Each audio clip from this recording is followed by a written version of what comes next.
Hello students, welcome back to my YouTube channel SB study classes 9335 पर। तो student, आज हम लोग देखेंगे क्लास 12th फिजिक्स के बारे में।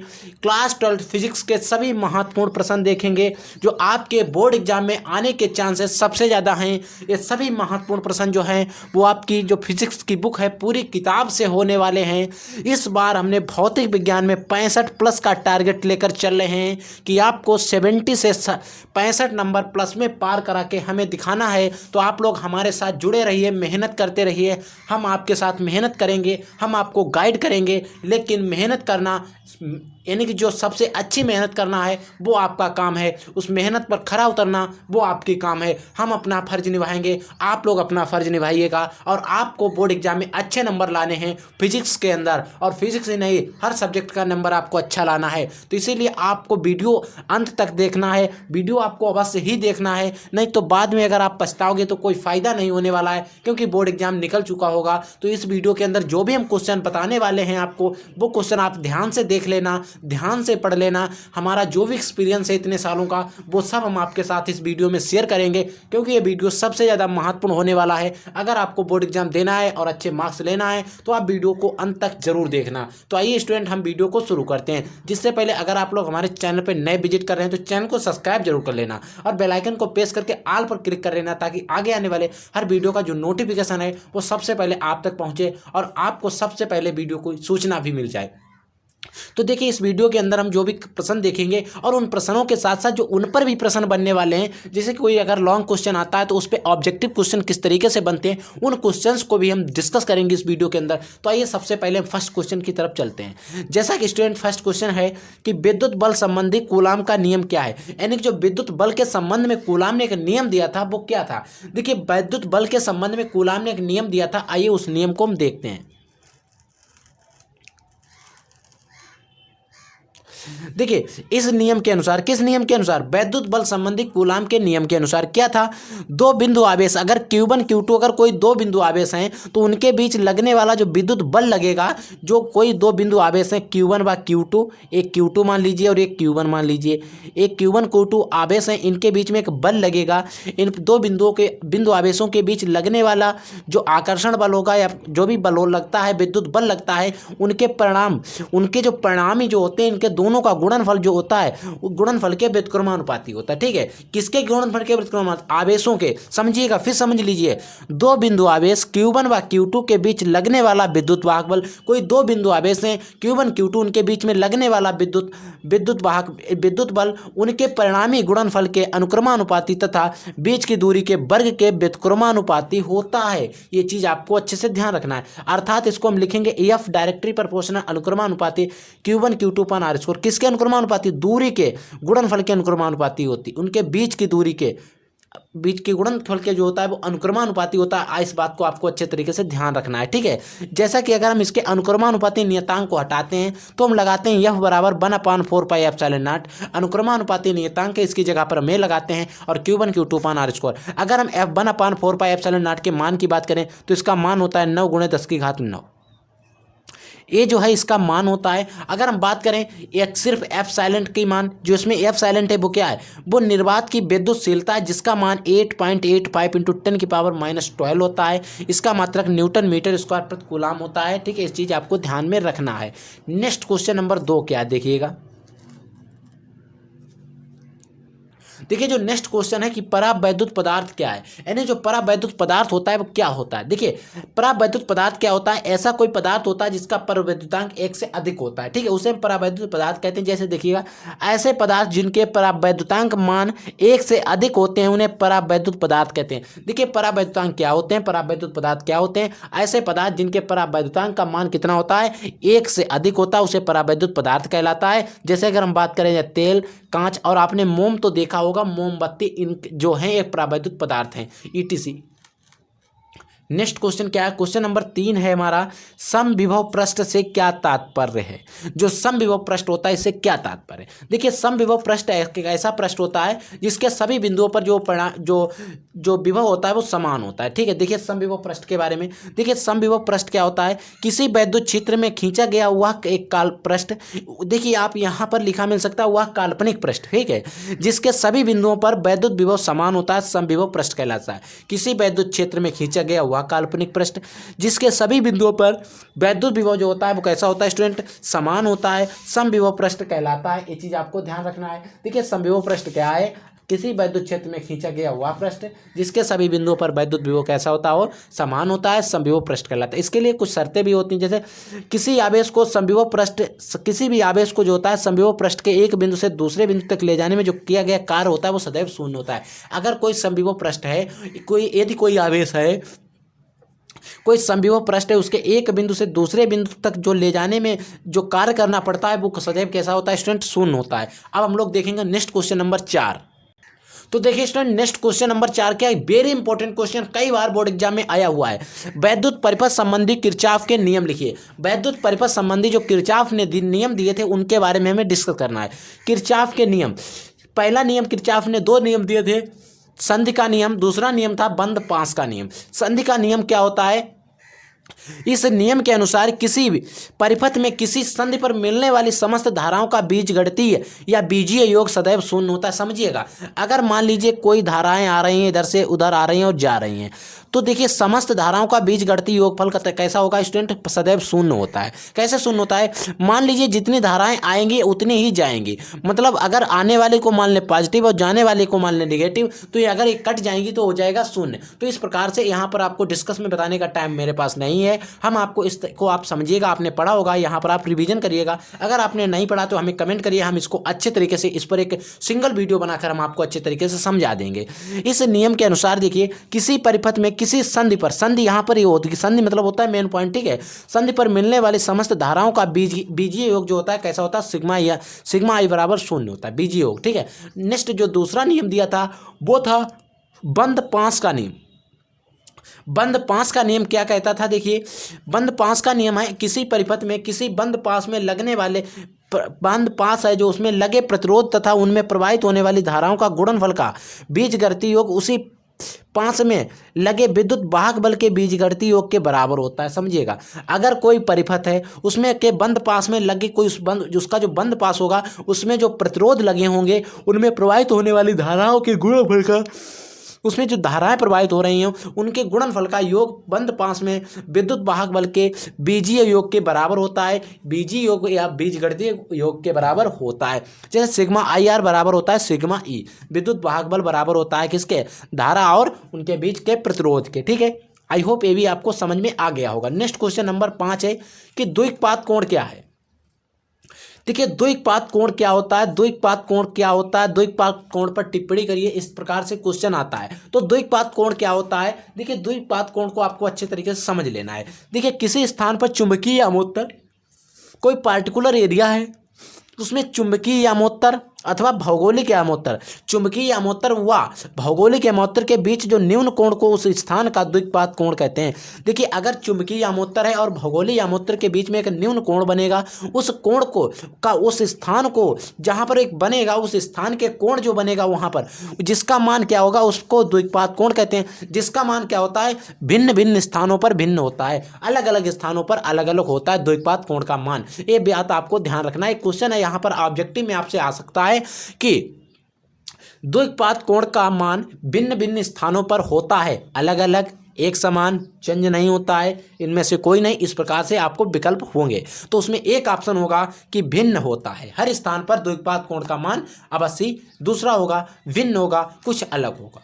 नेक्स्ट क्वेश्चन क्या है स्टूडेंट, नमन कोण या नति कोण पर। देखिए नमन कोण या नति कोण को परिभाषित कीजिए। अगर स्टूडेंट आप लोग previous year question paper, model paper या अनसॉल्व पेपर सॉल्व करते होंगे तो आपको पता होगा कि ये क्वेश्चन जो भी हम इस वीडियो में बता रहे हैं, अभी तक बताए हुए हैं हमने आपको, ये कितने इंपॉर्टेंट, कितनी बार आ चुके हैं, आप हमें कमेंट करके बताइएगा। बहुत बार बोर्ड एग्जाम के अंदर आ चुके हैं। देखिए, नमन कोण या नति कोण को परिभाषित कीजिए। नमन कोण या नति कोण क्या होता है? किसी स्थान पर, कोई भी स्थान है, उस पर संपूर्ण चुंबकीय क्षेत्र की तीव्रता का चुंबकीय आमोत्तर में स्थित क्षैतिज रेखा के साथ जो कोण बनता है उसे नमन या नति कोण, समझिएगा इसको। यदि कोई स्थान पर पृथ्वी की, कोई स्थान है उसमें पृथ्वी की संपूर्ण चुंबकीय क्षेत्र की तीव्रता, जो पृथ्वी की संपूर्ण चुंबकीय क्षेत्र की जो तीव्रता होती है वो चुंबकीय आमोत्तर में स्थित है, जो चुंबकीय आमोत्तर में स्थित एक क्षैतिज रेखा के साथ जो कोण बनाती है उसे ही नमन या नति कोण हम कहते हैं। ठीक है स्टूडेंट। नेक्स्ट क्वेश्चन नंबर 7 क्या है, देखिए क्वेश्चन नंबर 7 है कि चुंबकीय फ्लक्स का मात्रक बताइए। चुंबकीय फ्लक्स का मात्रक काफ़ी इंपॉर्टेंट क्वेश्चन और बोर्ड एग्जाम में कई बार आ चुका है, ऐसा नहीं कि आया नहीं है। चुंबकीय फ्लक्स का मात्रक होता है न्यूटन मीटर प्रति एम्पियर, या इसी को हम कहते हैं वेबर। ये चीज़ आपको ध्यान रखना है, न्यूटन मीटर प्रति एम्पियर या इसको वेबर, इसको शॉर्ट में लिखते हैं N for newton, M for metre, A for ampere, newton metre प्रति एम्पियर। आई होप ये क्वेश्चन आपको अच्छे तरीके से समझ में आ गए होंगे। अब हम लोग क्वेश्चन नंबर 8 देखते हैं।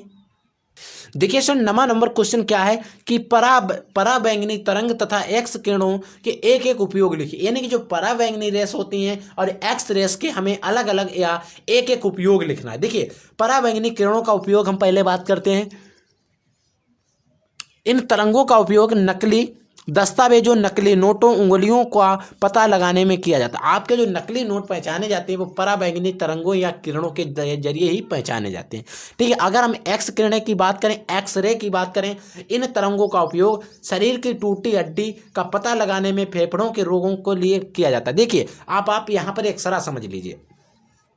एक्सरे जो एक्स किरणें होती हैं उनमें इतनी क्षमता होती है कि आपका जो मांस होता है उसको तो ये भेद सकती हैं, परंतु हड्डी जो आपकी होती है, हड्डी, उसको ये भेद नहीं सकती हैं, हड्डी के आर पार नहीं जा पाती हैं। जब हम इस तरीके से, देखिए, अगर हमारा जो हाथ होता है, मान लीजिए हमने हाथ का एक्सरा कराया, इस तरीके से हम हाथ रखते हैं तो इस पर एक्स रेस पड़ती हैं। तो ये क्या होता है, अगर हमारी मान लीजिए यहाँ से हड्डी टूटी हुई है, आप सपोज मान लीजिए, टूटी तो नहीं है भैया, ठीक है स्टूडेंट, तो अगर हमारी यहाँ से हड्डी मान लीजिए टूटी हुई होती है तो क्या होता है कि मांस को तो भेद जाती हैं, भाई मांस को तो भेद जाती हैं, तो क्लियर बात, यानी कि मांस तो इनका कुछ नहीं कर सकता है, लेकिन हड्डी को नहीं भेद पाती हैं। लेकिन अगर बात समझिए, जहाँ से हड्डी टूटी होगी या चिटकी होगी तो वहाँ से तो रेस निकल जाएगी अंदर को, और वो क्या होती है, यहाँ पर जैसे कि इसके सामने ये यहाँ पर टूटी है तो इसका जो एक परछाई जो आती है वो यहाँ तक इसकी लाइट आ जाती है। जो आप एक्सरे कराने जाते हैं तो उसमें डॉक्टर देखता है कि हाँ यहाँ पर टूटी है, जहाँ पर उसको लाइट लगती है वहाँ पर वो टूटी बता देता है। ठीक है स्टूडेंट, आपको एक्सरा भी समझ में आ गया होगा। ये तो बायोलॉजी का क्वेश्चन था। नेक्स्ट क्वेश्चन देखिए क्या है, लेंस की फोकस दूरी किन बातों पर निर्भर करती है। देखिए, जो लेंस की फोकस दूरी होती है वो किन बातों पर निर्भर करती है। लेंस की फोकस दूरी जिन बातों पर निर्भर करती है कि लेंस की फोकस दूरी जो होती है लेंस के पृष्ठ की वक्रता त्रिज्या पर, जो लेंस का पृष्ठ होगा उसकी वक्रता त्रिज्या पर, लेंस के पदार्थ के अपवर्तनांक तथा प्रकाश के रंग पर निर्भर करती है। किस पर? लेंस के पृष्ठ की वक्रता त्रिज्या पर, पदार्थ के अपवर्तनांक पर, प्रकाश के रंग पर भी निर्भर करती है लेंस की फोकस दूरी। नेक्स्ट क्वेश्चन नंबर 10 क्या है, देखिए 10 नंबर क्वेश्चन है, निकट दृष्टि दोष क्या है। इस निकट दृष्टि दोष निवारण किस प्रकार किया जा सकता है, यानी कि निकट दृष्टि दोष क्या है और इसका निवारण आपको बताना है। देखिए, निकट दृष्टि दोष क्या होता है, निकट दृष्टि दोष से पीड़ित या ग्रसित व्यक्ति को पास की वस्तु स्पष्ट दिखाई देती है। समझिएगा दोस्तों, आप यहाँ पर स्टूडेंट कंफ्यूज हो जाते हैं, गलत करके आते हैं, इंटर में गलत करके आते हैं, हाई स्कूल तो बात छोड़ दिए, उतना आपके पास जो नॉलेज नहीं होता है, लेकिन इंटर में स्टूडेंट गलत कर देते हैं। क्या करते हैं, निकट दृष्टि दोष को क्या सोचते हैं कि हाँ शायद निकट की वस्तु नहीं दिखाई दे रही होगी, निकट की वस्तु नहीं दिखाई दे रही और निकट दृष्टि दोष, वो निकट की वस्तु स्पष्ट नहीं दिखाई देती, दूर की दिखाई देती है करके भाग आते हैं। लेकिन यहाँ पर आपको समझ लेना, अगर आपने वीडियो देख लिया तो अब मैं कहता हूँ कि आपको कंफ्यूज नहीं होना चाहिए कि निकट की वस्तु स्पष्ट दिखाई देती है, दोष जो है वो वस्तु स्पष्ट दिखाई देती है, परंतु होता क्या, पास की वस्तु स्पष्ट दिखाई देती है, लेकिन होता क्या, दूर की जो वस्तु होती है वो दिखाई नहीं देती स्पष्ट। इसके निवारण के लिए उत्तल लेंस का प्रयोग करते हैं, सॉरी अवतल लेंस का प्रयोग करते हैं। एक क्वेश्चन आता है बोर्ड के अंदर ऑब्जेक्टिव में, या कभी कभी वेरी शॉर्ट आंसर टाइप में आ जाता है, यानी कि अति लघु उत्तरीय में भी आ जाता है कि निकट दृष्टि दोष के निवारण के लिए किस लेंस का प्रयोग करते हैं। उत्तल लेंस, अवतल लेंस, साधारण लेंस, कई एक दिए होंगे, दर्पण दिए होंगे, तो वहाँ पर एक ऑप्शन आपको मिलेगा कि उत्तल लेंस का हम प्रयोग, अवतल लेंस का हम प्रयोग करते हैं। नेक्स्ट क्वेश्चन नंबर 11 क्या है देखिएगा, तरंगाग्र को परिभाषित कीजिए। तरंगाग्र क्या होता है? देखिए तरंगाग्र हाइगेंस का तरंग सिद्धांत, इस प्रकार से आपने क्वेश्चन पढ़े होंगे। ठीक है, तरंगाग्र क्या होता है? किसी माध्यम में समान कला में स्थित, किसी माध्यम है उसमें समान कला में स्थित रहने वाली कणों को स्पर्श करने वाली काल्पनिक सतह को तरंगाग्र कहते हैं। देखिए किसी भी माध्यम है उसमें समान कला में स्थित है, क्या स्थित रहने वाले कणों को स्पर्श करने वाली, यदि मान लीजिए एक, देखिए एक कोई जो रेखाएं हैं, समझ लीजिए ये, इसमें बहुत से कण होंगे और इसमें एक, इसी को हम क्या करते हैं कि तरंगाग्र मान लेते हैं। इसकी बी वेग से तरंगाग्र गति कर रहा था। आपने हाइगेंस के तरंग सिद्धांत के आधार पर प्रकाश के परावर्तन की व्याख्या समझी होगी, वहां पर हमने समझाया था आपको। अगर आपने नहीं देखा तो आप वीडियो पे जाइए, वहां पर मिल जाएगा। ठीक है, तो वहां पर काल्पनिक पृष्ठ को ही हम क्या कहते हैं? तरंगाग्र कहते हैं। तो आइए नेक्स्ट क्वेश्चन नंबर 12 देखते हैं। तो देखिए स्टूडेंट, नेक्स्ट क्वेश्चन नंबर 12 क्या है? प्रकाश के व्यतिकरण से क्या तात्पर्य है? यानी कि प्रकाश के व्यतिकरण को आपको समझाना है। प्रकाश का व्यतिकरण क्या होता है? देखिए व्यतिकरण को आप अच्छे तरीके से समझ लीजिए, और ये क्वेश्चन बोर्ड एग्जाम के अंदर बहुत ज़्यादा आता है। देखिए व्यतिकरण को कैसे समझेंगे, आइए देखिएगा। देखिए व्यतिकरण क्या होता है? मान लीजिए जब किसी माध्यम में एक ही आवृत्ति की, सेम आवृत्ति की एवं लगभग समान आयाम वाली दो तरंगें आपस में एक दिशा में चलती हैं। यदि किसी माध्यम में एक समान आवृत्ति की और लगभग समान ही आयाम की दो तरंगें जो होती हैं एक साथ एक माध्यम में चलती हैं, तो उनके अध्यारोपण से जो तरंग, परिणामी तरंग, जो अध्यारोपण से बनी जो तरंग होती है, तीव्रता उसके अध्यारोपण से उसके कुछ बिंदुओं पर परिणामी तीव्रता क्या होती है? कुछ बिंदुओं पर परिणामी तीव्रता अधिकतम तथा कुछ बिंदुओं पर परिणामी तीव्रता कैसी होती है? न्यूनतम होती है। इस घटना को ही प्रकाश का व्यतिकरण कहते हैं।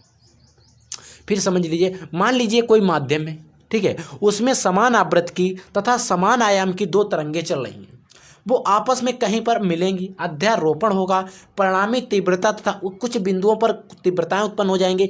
तो कुछ बिंदुओं पर परिणामी तीव्रता कैसी होगी? अधिकतम हो जाएगी, और कुछ पर हो जाएगी न्यूनतम, और इस घटना को प्रकाश का व्यतिकरण कहते हैं। ठीक है, अगर हम बात करें तो इसमें जो जिन बिंदुओं पर परिणामी, अब हम बात कर लेते हैं, समझिएगा संपोषी व्यतिकरण और विनाशी व्यतिकरण क्या होते हैं। देखिए संपोषी व्यतिकरण और विनाशी व्यतिकरण भी समझ लीजिए। जिन बिंदुओं पर परिणामी तीव्रता न्यूनतम होती है उन्हें विनाशी व्यतिकरण, और जिन बिंदुओं पर परिणामी तीव्रता अधिकतम होती है उन्हें संपोषी। समझिए संपोषी व्यतिकरण आप हेडिंग डालेंगे, लिखेंगे जिन बिंदुओं पर तरंग की तीव्रता अधिकतम होती है उसे संपोषी व्यतिकरण कहते हैं, जिन बिंदुओं पर तरंग की तीव्रता न्यूनतम होती है उसे विनाशी व्यतिकरण कहते हैं। देखिएगा क्या है, जिन बिंदुओं पर तरंग की तीव्रता न्यूनतम होती है विनाशी व्यतिकरण कहते हैं। ठीक है, आई होप ये भी आपको अच्छी तरीके से समझ में आ गया होगा। नेक्स्ट क्वेश्चन नंबर 13 क्या दिया गया? देखिए फोटान किसे कहते हैं, कि फोटान क्या है? प्लांक के अनुसार किसी पदार्थ द्वारा ऊर्जा का उत्सर्जन अवशोषण सतत रूप से ना होकर, अगर कोई पदार्थ है उसका उत्सर्जन जो होता है, अवशोषण या उत्सर्जन सतत रूप से ना होकर ऊर्जा के छोटे छोटे बंडलों या पैकेटों के रूप में होता है, उन्हें हम क्या कहते हैं? फोटान। देखिए फोटान का दूसरा नाम क्या होता है? क्वांटा भी कहते हैं। एक बार क्वेश्चन आया है ऑब्जेक्टिव में कि फोटान को अन्य किस नाम से जाने जाते हैं, तो ऊर्जा के छोटे छोटे बंडल होते हैं, उन्हें फोटान या पैकेट कहते हैं, और इन्हें या हम आपको बताते हैं कि क्वांटा भी कह सकते हैं। ठीक है, नेक्स्ट क्वेश्चन नंबर देखिए 14 क्या है? देखिए हम बात करते हैं समस्थानिक क्या होते हैं। समस्थानिक किसे कहते हैं? ऐसे परमाणु जिनके परमाणु क्रमांक संख्या समान तथा द्रव्यमान संख्या भिन्न भिन्न होती है, समस्थानिक। ऐसे पदार्थ होते हैं जिनका जो आवृत्ति सारणी होती है, आवृत्ति सारणी में क्या होता है? रहने का स्थान तो समान होता है, रखने का स्थान तो समान होता है, परंतु उनमें जो द्रव्यमान संख्या होती है वो तो भिन्न भिन्न होती है। इस क्रिया को हम क्या कहते हैं? समस्थानिक कहते हैं। ऐसे जैसे कि हाइड्रोजन के 3 समस्थानिक होते हैं, देखिए 1H1 1H2 1H3। ठीक है, अब हम बात कर लेते हैं नेक्स्ट क्वेश्चन नंबर 15 की। नेक्स्ट क्वेश्चन नंबर 15 क्या है? समभारिक किसे कहते हैं? देखिए समस्थानिक तो हमने पढ़ लिया, अब हम बात करते हैं समभारिक की। किसी परमाणु के ऐसे तत्व जिनके द्रव्यमान संख्या समान होती है परंतु परमाणु क्रमांक संख्या भिन्न होती है, समभारिक कहलाते हैं। समभारिक कहलाते हैं, समझिएगा। अगर हम इसी तरीके से परिभाषा इसकी लिखें या इसके तरीके से इसकी लिखें, हमने दोनों तरीके आपको बता दिए, आप कैसे भी लिख सकते हैं। अगर इसकी परिभाषा इसके तरीके से हम लिखना चाहेंगे तो हम लिखेंगे ऐसे परमाणु जिनकी परमाणु क्रमांक संख्या भिन्न तथा द्रव्यमान संख्या समान होती है, समभारिक कहलाते हैं। जैसे अगर हम हाइड्रोजन के समभारिक बात करें 1H3 और 2He3, हीलियम भी होता है ना, इसका भी कभी कभी द्रव्यमान संख्या 3 और इसकी भी होती है। तो ये कैसे इनमें द्रव्यमान संख्या दोनों में कैसी दिख रही है समान, लेकिन परमाणु क्रमांक संख्या जो है वो भिन्न है। ठीक है, तो इस तरीके से जो समस्थानिक होते हैं उनमें क्या होता है, समस्थानिक में परमाणु क्रमांक संख्या समान होती है और संभारिक में द्रव्यमान संख्या समान होती है, अन्यथा और सब भिन्न होता है। ठीक है, तो आई होप ये क्वेश्चन आपको अच्छे तरीके से समझ में आ गए होंगे। तो स्टूडेंट आई होप ये वीडियो भी आपको अच्छे तरीके से समझ में आ गया होगा। अगर आपको वीडियो समझ में आया तो वीडियो को लाइक कर देना, अगर चैनल पर पहली बार हो तो चैनल को जरूर सब्सक्राइब कर लेना, ताकि इसी प्रकार के आपको नॉलेजेबल वीडियो, इंपॉर्टेंट वीडियो और आपके लिए हेल्पफुल वीडियो आपके लिए बोर्ड एग्जाम की तैयारी से रिलेटेड मिलते रहें। हर वीडियो का नोटिफिकेशन आप तक पहुंचते रहे। तो आइए स्टूडेंट, हम मिलेंगे एक नए वीडियो में नए टॉपिक के साथ। तब तक के लिए जय हिंद, वंदे मातरम।